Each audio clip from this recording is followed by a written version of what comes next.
May lumapit sa akin dito na isang magandang babae. Bata pa.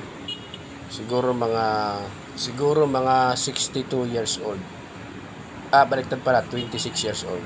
Nakatayo lang ako doon sa may kanto ng Isitan na yan. At tatawid sana ako eh. O dito sa akin tayo na ito, tatawid ako. May biglang lumapit niya sa akin yung babae. May sinasabi siya, hindi ko maintindihan noong una. So medyo lumapit-lapit ako ng konti kasi hindi ko maintindihan eh. Sabi pala niya sa akin,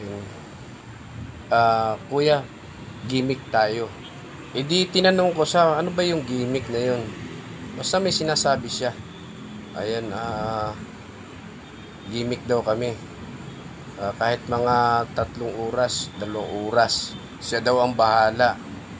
Naku-curious din ako, sana talagang papaalis na ako eh. Medyo talagang makulit siya. Lumapit pa sa akin muli nung papaalis na ako dahil gusto ko nang tumawid. Kinakausap niya pa rin ako. Sa isip-isip ko, di mo ko maladala sa ganyan.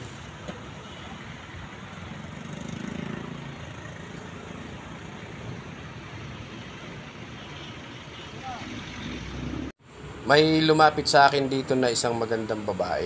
Bata pa. Siguro mga 62 years old. Baliktad pala, 26 years old. Nakatayo lang ako doon sa may kanto ng Isitan na yan. At tatawid sana ako eh. O dito sa akin tayo na ito, tatawid ako. May biglang lumapit niya sa akin yung babae. May sinasabi siya, hindi ko maintindihan noong una. So medyo lumapit-lapit ako ng konti kasi hindi ko maintindihan eh. Sabi pala niya sa akin, kuya, gimmick tayo. Di tinanong ko sa ano ba yung gimmick na yun. Basta may sinasabi siya. Ayan, gimmick daw kami. Kahit mga 3 oras, 2 oras, siya daw ang bahala. Naku-curious din ako, sana talagang papaalis na ako eh. Medyo talagang makulit siya.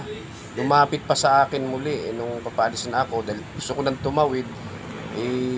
Kinakausap niya pa rin ako. Sa isip-isip ko, di mo ko maladala sa ganyan.